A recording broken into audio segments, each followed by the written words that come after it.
नमस्कार, आदाब, सत श्री अकाल और स्वागत है आपका हमारी ऑनलाइन क्लासेस में। और हम देख रहे हैं वोकैबुलरी और वोकैबुलरी में हम वर्ड्स को देख रहे हैं कम समय में कैसे ज्यादा से ज्यादा शब्दों को पढ़ा जा सके और इस तरीके से कि वो ज्यादा समय तक हमें याद रह सके।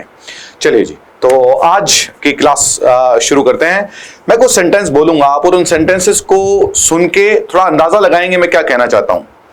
मैंने आपसे कहा भाई आधी रात को याद कर लेना।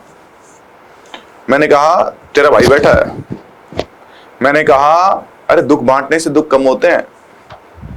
मैंने कहा अरे कोई चीज मुश्किल नहीं होती। आसमां, कौन कहता आसमां में छेद नहीं हो सकता। पत्थर तो उछालो यारों, सच्चाई की जीत होती है। दुख बांटने से दुख कम होते हैं। दोस्त तो दोस्त होता है। क्या है ये सब? ये सब वो बातें हैं जो हमारे इर्द गिर्द हमें इतनी बार सुनाई देती हैं, हम पक चुके हैं इनको सुन सुन के। ये घिसी पिटी बातें हैं। तो घिसी पिटी बातों को इंग्लिश में कहा जाता है cliche. Look at this word, घिसी पिटी बातों को इंग्लिश में कहा जाता है क्लिशे, CLICHE, क्लिशे। घिसी पिटी बातों को इंग्लिश में कहा जाता है ट्राइट, TRITE, ट्राइट। घिसी पिटी बातों को इंग्लिश में कहा जाता है हैकनीड, HACKENEYED, हैकनीड। घिसी पिटी बातों को इंग्लिश में कहा जाता है common place, COMMONPLACE, common place एक ही वर्ड है, स्पेस नहीं है बीच में। कॉमन प्लेस में स्पेस नहीं है, common place. Common place expressions हैं, हैकनीड बातें हैं, सारे क्लिशेज हैं, सारे ट्राइट्स हैं। तो जो क्लिशे और ट्राइट होते हैं, जो हैकनीड बातें होती हैं, जो कॉमन प्लेस एक्सप्रेशंस होते हैं, वो रोजमर्रा के घिसी पिटी बातें हैं। तो इसे हम क्या बोलते हैं?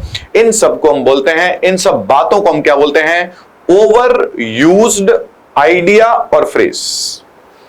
हिंदी में हम बोलते हैं घिसी पिटी बातें। घिसी पिटी बातें हैं। मेरे को ये बोलेगा यार आधी रात को याद कर लेना है, तेरा भाई बैठा है। जब मैं आधी रात को फोन करूंगा तो उसका शायद हाव भाव या उसकी प्रतिक्रिया कुछ और होगी। जब मैं कहूंगा कि तेरा दोस्त बैठा है यार, हाँ, तो वो क्या है? वो क्लिशे है, वो ट्राइट है। जब कोई हमसे कहता है कि यार 2 मिनट में आया मैं, तो हमें पता है कि 2 मिनट में नहीं आएगा। तो वो क्या है? वो क्लिशे है, वो ट्राइट है, वो हैकनीड है। चलिए जी, एक वर्ड हमने लिखा था ट्राइट, जुड़े हुए वर्ड हम देख लेते हैं। एक वर्ड आता है कॉन्ट्राइट। एक वर्ड आता है कॉन्ट्राइट। आपने एक वर्ड देखा इधर, देखें ध्यान से। एक पिक्चर आप देख रहे हैं। इस पिक्चर पे एक आदमी ने अपना माथा पकड़ा हुआ है। इसका मतलब है इस आदमी ने कुछ ऐसा काम किया है जिसका इसे पछतावा हो रहा है। तो जब भी हम कुछ कहते हैं, करते हैं, हमें जिस बात का, किसी बात का अगर पछतावा होता है तो हम क्या कहते हैं? हम होते हैं कॉन्ट्राइट। हमें अगर किसी बात का पछतावा होता है तो हम होते हैं कॉन्ट्राइट। कॉन्ट्राइट को बोलते हैं रिमोर्सफुल, REMORSEFUL। रिमोर्सफुल को बोलते हैं रिग्रेटफुल। रिग्रेटफुल को बोलते हैं रूफुल, RUEFUL, रूफुल। ये सारे वर्ड्स किन लोगों के लिए हैं? ये वर्ड उन लोगों के लिए हैं जिन्हें अपने किए पर पछतावा होता है। I am contrite, I am remorseful, I am rueful, है ना? तो हमें अगर अपने किए पर पछतावा है तो हम इन सब शब्दों का इस्तेमाल करते हैं, है ना? हमने एक कहावत लिखी, देखें कहावत क्या लिखी है? अब पछताए होत क्या जब चिड़िया चुग गई खेत। है जी, अब पछताए होत क्या जब चिड़िया चुग गई खेत। तो पछताना, हमारा वर्ड क्या है? पछताना। पछताने को क्या बोलते हैं? पछताने को बोलते हैं रिमोर्स करना। कितना शानदार वर्ड है, रिमोर्स करना। रिमोर्स करने को बोलते हैं रियू करना, RUE, रियू। रियू करने को बोलते हैं रिग्रेट करना, REGRET, रिग्रेट करना। रिग्रेट को बोलते हैं रिपेंट करना, REPENT, रिपेंट करना। तो सारे वर्ड्स क्या हैं? पछताने को क्या बोलेंगे? Remorse. Don't remorse, don't rue, don't regret, don't repent. काश मैं ऐसा कर लेता, काश ऐसा हो जाता। पछता रहे हैं हम लोग, आधी जिंदगी तो पछताने में चली जाती है। तो जब हम पछताते हैं तो हम रिमोर्स करते हैं, रिग्रेट करते हैं, रिपेंट करते हैं। जो व्यक्ति पछताता है वो रिमोर्सफुल हो जाता है। चलिए जी, एक और वर्ड देखेंगे। एक बहुत ही अच्छा शानदार वर्ड हम यूज करते हैं। वर्ड है आ रहा है आपके सामने अटॉन। वर्ड आ रहा हमारे सामने अटॉन, ATONE। अटॉन कहते हैं मेक अमेंड्स। मेक अमेंड्स, है ना? फ्रेज बनती है मेक अमेंड्स। मेक अमेंड्स के नीचे हमने क्या लिखा? पुरानी गलतियों में सुधार करना। गलतियों में सुधार करना। मैंने काम कर दिया, ऐसा नहीं करना चाहिए था, अब मेरे को सुधार करना है। अब मेरे को सुधार करना है तो उसमें मैं अटॉन करूंगा, उसमें मैं मेक अमेंड्स करूंगा। मैंने कोई गलती करी, मैंने आपसे कुछ कह दिया ऐसा जो मुझे नहीं कहना चाहिए था, अब मैं सॉरी कह के क्या करूंगा, अटॉन करूंगा।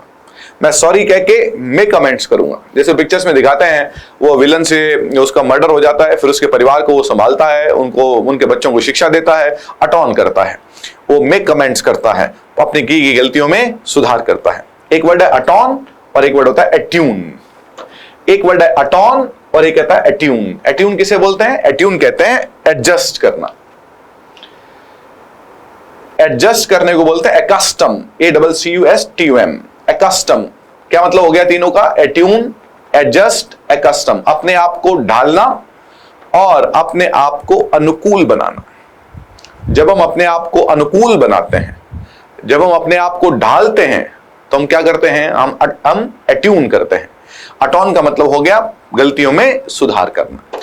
हाँ जी, एक और छोटा सा वर्ड जो इससे कहीं छाया है उस वर्ड के ना, वो वर्ड इससे रिलेटेड नहीं है, छाया है, उसको देख लेते हैं। आइए, हमारा नेक्स्ट वर्ड है, हमने लिखा रेपरेशन। वर्ड देखिए कितना शानदार, रेपरेशन, REPARATION, रेपरेशन। रेपरेशंस की बात हो रही है, सरकार रेपरेशंस देगी। रेपरेशन को क्या बोलते हैं? Compensation, COMPNSATION, compensation. जी, रेपरेशन, कॉम्पनसेशन को क्या बोलते हैं? क्षतिपूर्ति। क्षतिपूर्ति, कॉम्पनसेशन मिलता है। मेरी फसल का नुकसान हो गया तो सरकार ने मेरे को कॉम्पनसेशन दिया।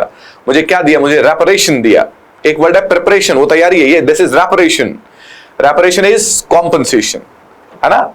चलिए जी, कॉम्पनसेशन के लिए एक फ्रेज का यूज करते हैं, फ्रेजल वर्ब का, that is what? Makeup for. Makeup for, भरपाई करना, वर्ब है ये। कॉम्पनसेशन क्षतिपूर्ति नाउन है, रेपरेशन नाउन है। भरपाई करना, अगर मैंने आपका नुकसान किया तो मैं भरपाई करूंगा, अगर मैंने नुकसान किया तो मैं भरपाई कर दूंगा, मैं उसकी क्षतिपूर्ति कर दूंगा। आज मैंने 2 घंटे वेस्ट कर लिए, कल 2 घंटे ज्यादा पढ़ लूंगा। मेकअप फॉर, फ्रेज देखिए, मेकअप फॉर। एक सेंटेंस देखिए, I shall make up for the lost time. Lost, LOST, lost time. I shall make up for the lost time. I shall make up for, मैं इस काम की भरपाई कर दूंगा। चलिए, तो ये हमारे आज के वर्ड्स थे। अगर आपको ऐसा लग रहा है कि आपको इन वीडियोस से कहीं ना कहीं कुछ फायदा हो रहा है, तो इन वीडियोस को ज्यादा से ज्यादा लोगों तक पहुंचाएं, सब्सक्राइब करें, ज्यादा से ज्यादा इसको शेयर करें। बहुत बहुत शुक्रिया।